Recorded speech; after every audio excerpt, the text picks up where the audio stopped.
हिजामा basic एक तरीका इलाज है और आप सल्लल्लाहु अलैहि वसल्लम जब मिराज शरीफ पे गए हैं तो आप सल्लल्लाहु अलैहि वसल्लम को फ़रिश्तों ने कहा या रसूलल्लाह आप ख़ुद भी हिजामा करवाएं और अपनी उम्मत को भी हुक्म करें। ये तिरमिज़ी शरीफ की रवायत है। एक पंप होता है, गन होती है जिसके ज़रिए वैक्यूम पैदा किया जाता है। उसको 23 पॉइंट्स होते हैं, उसमें से हम उसके जो मेन पॉइंट्स होते हैं वो उसको हम लगाते हैं। अस्सलामुअलैकुम, आप देख रहे हैं लाहौरी जलवा। आपके साथ मौजूद है आपका खिदमतगुज़ार फ़हद हसन। मेरे साथ मौजूद है मौलाना बिलाल साहब जी। तो नाज़रीन, ये हिजामा करते हैं। हिजामा क्या होता है, कब से शुरू होता है, ये जनाब आपको पूरी तफसील बताएंगे। हम इनसे जानेंगे कि आखिर हिजामा है क्या। अस्सलाम वालेकुम सर। हाँ जी, वालेकुम सलाम। सर क्या हाल है, ठीक ठाक है? हाँ जी, अल्हम्दुलिल्लाह। अच्छा सर, सबसे पहले मुझे ये बताइएगा, बेसिकली लोग बहुत ज़्यादा ना मुतासिर होते हैं और सबसे पहले ये जानना चाहते हैं कि व्हाट इज़ हिजामा। हिजामा है क्या, इसको आप डिफ़ाइन करें सबसे पहले।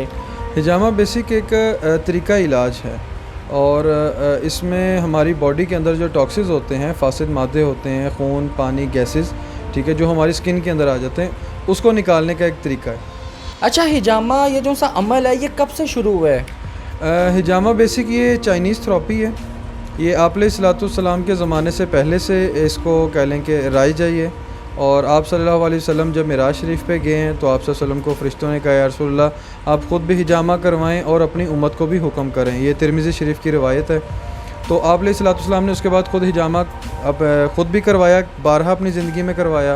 तो ये हमारे लिए सुन्नत बन गया, एक तरीका इलाज। इसमें शिफा भी है और सुन्नत भी, सवाब भी है। अच्छा, मुझे बताइएगा, हिजामा जब सुन्नत की शक्ल इख्तियार की, आपके जितने भी ताबईन थे, आपके जितने भी सहाबा इकराम थे, माशाल्लाह से आपको फॉलो करने वाले थे, आप सल्लल्लाहु अलैहि वसल्लम के फॉलोअर्स, तो उन्होंने जब आपकी ये हदीस मुबारका सुनी, जब आपकी ज़ुबान मुबारका से ये हदीस मुबारका बयान हुई, तब उनका क्या रिएक्शन था और कितनी तादाद में लोगों ने हिजामा करना शुरू कर दिया इस्लाम में? इसमें यह है कि मुख्तलिफ़ रवायात मिलती हैं, सारी कुतुब में मिलती हैं। इमाम बुखारी रहमतुल्लाह अलैह ने बाकायदा इसका एक चैप्टर, लेसन कह लें, एक बाब कह लें, ठीक है, उसको बाकायदा एक उसका लेसन इन्होंने इमाम बुखारी रहमतुल्लाह अलैह अपनी बुखारी शरीफ के अंदर भी उसको कलम बंद किया है और दीगर कुतुब के अंदर इसके बारे में बताया गया। तो सहाबा इकराम ने जब आप अलैहिस्सलाम को ख़ुद करते देखा और इस हुक्म को सुना तो सहाबा इकराम और सहाबियात सब ने हिजामा करवाया। अच्छा बिलाल भाई, यह बताइएगा हिजामा करने का तरीका कार क्या है? हिजामा करने का बेसिक मैं आपको एक चीज़ और बताता चलूँ कि आप सल्लल्लाहु अलैहि वसल्लम के ज़माने में हिजामा कैसे होता था। लोग सवाल करते हैं अमूमन, तो उसमें यह है कि एक मुख्तलिफ़ तरीके थे। एक तो था कि चमड़े के ज़रिए जैसे मशकीज़ा बनाते हैं, ठीक है, वैसे उसके अंदर एक छोटा कप बनाते थे, उसके अंदर वैक्यूम किसी भी तरीके से कह लेंगे, कोई पत्ता खुश्क या कोई कपड़ा, उसको आग लगा के उसके वैक्यूम पैदा करते थे। या जानवर के सींग के ऊपर एक खोल होता है, उसके अंदर इसी तरह आग लगा के वैक्यूम पैदा करते थे। उसके ज़रिए मौजूदा ज़माने में जो भी ब्लेड होता था कट लगाते थे और उसका तरीक़ाकार ये होता था उस टाइम में। आज क्योंकि एक जिद्दत का दौर है, टेक्नोलॉजी, जदीद टेक्नोलॉजी है, तो अब चाइनीज़ ने एक इसकी थेरेपी, जो उन्हीं की थेरेपी है, चाइनीज़ कौमी इलाज भी है ये, तो उन्होंने इसको एक कप की सूरत में दिया है। तो वो अब ये क्या करते हैं कि उन्होंने एक प्लास्टिक का कप दिया है, ठीक है, इस कप के अंदर हम वैक्यूम पैदा करते हैं गन से। ये एक पंप होता है, गन होती है जिसके ज़रिए वैक्यूम पैदा किया जाता है, ठीक है जी। तो नाज़रीन, ये गन है और ये कप है। इस कप को इसके अंदर कैसे डाला जाता है भाईजान? ये इसके सबसे पहले इसकी ये पिन होती है, इस पिन को इस नोज़ल के अंदर डालते हैं और जिस जगह पे हमने लगाना उस जगह पे पॉइंट जो है उसको हम वैक्यूम करते हैं, तो वो इस कप के अंदर वैक्यूम हो जाता है जिस जगह से हमने टॉक्सिस निकालने होते हैं। तो सबसे पहले हम क्या करते हैं कि बॉडी के ऊपर क्लिनजिंग करते हैं हम डेटॉल वाइप्स के साथ, ठीक है, हमारे पास डेटॉल वाइप्स होते हैं। हम डेटॉल वाइप्स के साथ जो है सबसे पहले बॉडी को साफ़ करते हैं। उसके बाद हम ऑलिव ऑयल जो कि इम्पोर्टेड हम इंपोर्ट करते हैं वो हम ऑलिव ऑयल लगाते हैं। उसके बाद सिलिकॉन कप होता है, सिलिकॉन कप से हम जो है उसका थोड़ा सा मसाज करते हैं, जिससे स्किन ड्राई होने की वजह से सही कपिंग नहीं होती, तो वो स्किन ऑयली हो जाती है। उससे पेशेंट को पेन भी नहीं होती स्किन ड्राई होने की वजह से, और कपिंग टॉक्सिस जो है वो अच्छी तरह निकल जाते हैं। उसके बाद फिर हम कप लगाते हैं, जो तरीका मैंने आपको बताया अभी वैक्यूम करने का। उसके बाद फिर हम ब्लेड यूज़ करते हैं, कट्स लगाते हैं। ब्लेड में ये है कि सर्जिकल ब्लेड भी यूज़ होते हैं और आम सिल्वर ब्लेड होता है जो कपिंग में ज़्यादातर यूज़ होता है अमूमन, ठीक है। अक्सर लोग कहते हैं कि आप सर्जिकल ब्लेड क्यों नहीं यूज़ करते, उसकी वजह ये होती है कि वो ऑपरेट करने के लिए जो अंदरूनी जिस्म के अंदर ऑपरेट किया जाता है उसके लिए सर्जिकल ब्लेड यूज़ होता है। हमारी बैरूनी जिस्म स्किन के लिए एक ये सिल्वर ब्लेड होता है, हम वो यूज़ करते हैं। और इसके बाद फिर हम उसको जो टॉक्सिस जमा हो जाते हैं, एक उसको टाइम पीरियड दिया जाता है 1-2 मिनट का, 1.5 मिनट का, तो उसको फिर हम कप को उठाते हैं, सेकंड टाइम फिर उसको लगाते हैं, टॉक्सिस जो मौजूद होते हैं बाकी वो भी निकल आते हैं। एंड के अंदर हम फिर दोबारा डेटॉल वाइप्स के साथ उसको साफ़ करते हैं। और अल्कोहल पैड हमने रखा हुआ है अपने पास, अल्कोहल पैड से हम अच्छी तरह उसको सफाई उसकी की जाती है, ठीक है, ताकि कोई भी जम्स वगैरह उसको जो एक मामूली सी कट है, जो ख़राश है, वो इतना बड़ा कट नहीं होता, वो 1-1.5 दिन में खुद ही रिकवर हो जाता है। और उसके एंड में फिर हम पॉलीफेक्स ट्यूब होती है या ऑलिव ऑयल, जैतून का तेल ही हम लगा देते हैं, पॉलीफेक्स ट्यूब भी यूज़ करते हैं ताकि वो जो कट्स हैं वो जल्दी रिकवर हो जाए। और पेशेंट को हम ये कहते हैं कि 1-1.5 दिन 2 दिन जो है वो ऑयल और पॉलीफेक्स ट्यूब का इस्तेमाल करता रहे उन पॉइंट्स पे। अच्छा बिलाल भाई बताइएगा, कौन कौन सी बीमारी के लिए ये हिजामा बहुत ज़्यादा इंपॉर्टेंट कहलाया जाता है, कि कौन कौन सी बीमारी का इलाज इसमें आता है? मुख्तलिफ़ किस्म की बीमारियाँ हैं, हर बीमारी का इलाज है, तो किस तरह से आप डिफ़ाइन करते हैं कि इस बीमारी के लिए यहाँ लगाना है, वो जगह डिसाइड की जाती है? देखें, बेसिक हर बीमारी का इसके ज़रिए इलाज किया जाता है। वो क्यों? क्योंकि हमारे जो जिस्म के अंदर टॉक्सिस हैं, ठीक है, उन्होंने हमारे अंदर बीमारियों को पैदा करना है, बढ़ाना है उन्होंने, ठीक है। हम टॉक्सिस का काम क्या होता है कि उन्होंने हमारे मसल्स को डैमेज करना होता है, वीक करना होता है, हमारी क़ुव्वत मुदाफ़त को कमज़ोर करना होता है। तो हम क्या करते हैं कि हम टॉक्सिस को निकालते हैं। तो पूरी बॉडी के ऊपर 144 पॉइंट्स हैं, सर से लेकर पाँव तक जो है 144 पॉइंट्स हैं, जिनके अंदर से हर मसले का, हर बीमारी के अलग पॉइंट्स सेलेक्ट करने पड़ते हैं, ठीक है। फॉर एग्जांपल स्टमक प्रॉब्लम है किसी को, हम उसको 23 पॉइंट्स होते हैं, उसमें से हम उसके जो मेन पॉइंट्स होते हैं वो उसको हम लगाते हैं, ठीक है। आप सल्लल्लाहु अलैहि वसल्लम ने अपनी ज़िंदगी मुबारक में 9 जगहों पे ख़ुद हिजामा करवाया, उनमें से 2 सर मुबारक पे और 2 गर्दन मुबारक पे, 2 पॉइंट्स उन्होंने पेट पे लगवाए, 2 पाँव पे लगवाए और एक कंधे के पीछे लगवाया।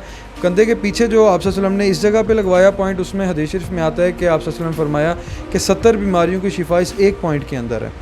तो इसमें अल्हम्दुलिल्लाह अमूमन लोगों को ज़्यादा, जो मैंने देखा है लोगों को फ़ायदा हुआ, वो ब्लड प्रेशर के जो मरीज़ हैं, जो टैबलेट्स यूज़ करते हैं, मेडिसिन यूज़ कर रहे हैं, अल्हम्दुलिल्लाह बहुत सारे लोग हैं जिन्होंने इसको कंटिन्यू करवाया है, वो ब्लड प्रेशर की उन्होंने दवाई खाना छोड़ दी। और जिनको कमर दर्द का मसला है, जिनको मसल्स पेन है, शोल्डर मसल्स पेन है, या सर दर्द का मसला है, या माइग्रेन है, शाइटिका है, ये बीमारियां ऐसी हैं कि जो लोगों को अल्हम्दुलिल्लाह मैंने खुद अपने 5 साल के अरसे के अंदर मैंने लोगों को सेहतियाब होते देखा है। अच्छा बिलाल भाई बताइएगा, ये मुझे सबसे पहले बताइएगा, ये हिजामा जो सा एक अमल है, ये कैसे किया जा सकता है? क्या इसके लिए एक स्पेसिफ़िक स्टडी है? ये कहाँ से किया जा सकता है, कैसे किया जा सकता है? आप हमारे देखने वालों को बताइएगा, ये कहाँ से होते हैं, इसकी डिग्री क्या है? जी, इसमें बहुत सारे लोग ऐसे कह लें कि डिप्लोमा लेकर बैठे हुए हैं, और इसमें बेसिक जो है या 2 किस्म के लोग जो हैं वो इसको कर सकते हैं, जिसको हेल्थ केयर एक्सेप्ट करती है।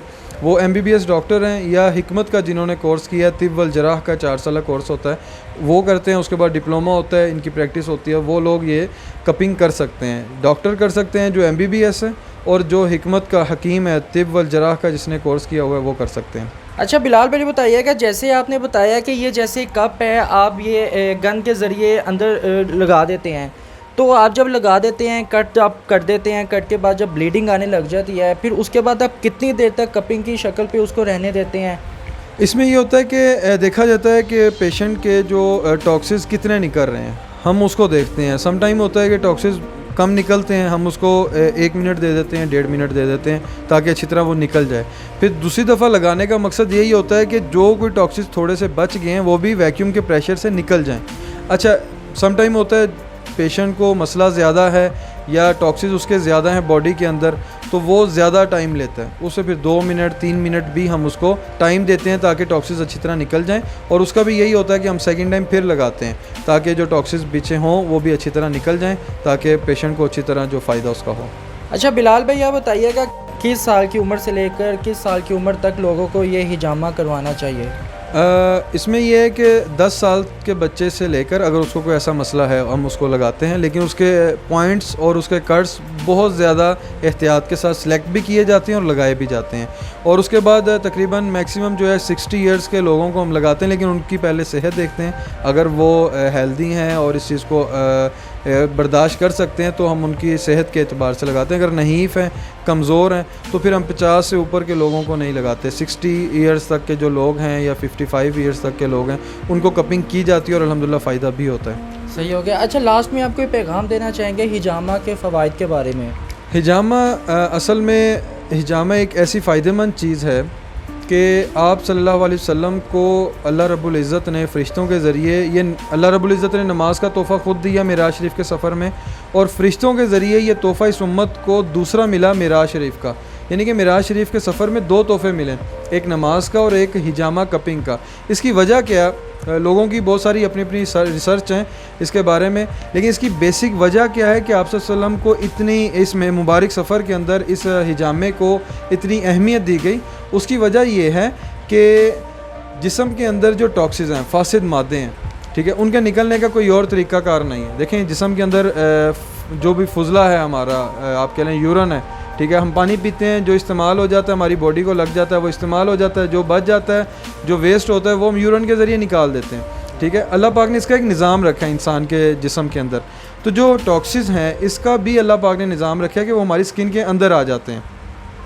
तो हिजामे के ज़रिए, हिजामा एक वाहिद ऐसी चीज़ है कि जिसके ज़रिए टॉक्सिस निकाले जा सकते हैं। टॉक्सिस ना तो मेडिसिन से ख़त्म किए जा सकते हैं और ना ही किसी और तरीके से, सिर्फ़ और सिर्फ हिजामा कपिंग के ज़रिए इन टॉक्सिस को ख़त्म किया जा सकता है। और टॉक्सिस के ख़त्म होने से हमारे मसल्स भी रिलैक्स होते हैं, हमारी क़ुव्वत मुदाफ़ित भी एक्टिव होती है, जिसकी वजह से हमारे जिस्म के अंदर बहुत सारी ऐसी बीमारियाँ होती हैं जिनको हम नहीं जानते और वो ख़ुद ब खुद रिकवर होती हैं। ये एक कुदरती तरीका इलाज है। जी, तो नाज़रीन, जैसा कि मेरे पास मौजूद है हकीम बिलाल साहब, जिन्होंने हिजामा का तरीका बताया, जिन्होंने बताया कि सुन्नत मुबारक है हिजामा करना, ये मिराज शरीफ का तोहफ़ा है अल्लाह पाक की तरफ से। मैं इनका नंबर डिस्क्रिप्शन में दे रहा हूँ, आप इनसे रब्ता कर सकते हैं। जो लोग भी ख्वाहिशमंद है हिजामा करवाना चाहते हैं तो वो यहाँ आकर भाईजान से रब्ता कर सकते हैं, हकीम बिलाल साहब से रब्ता कर सकते हैं। मैं डिस्क्रिप्शन में आपको नंबर दे रहा हूँ, आप इनसे रब्ता करें और हमें सब्सक्राइब करना मत भूलिएगा। इसी के साथ अपने मेज़बान को इजाज़त दीजिए। देखते रहिए लाहौरी जलवा फ़हद हसन के साथ। अल्लाह हाफिज़।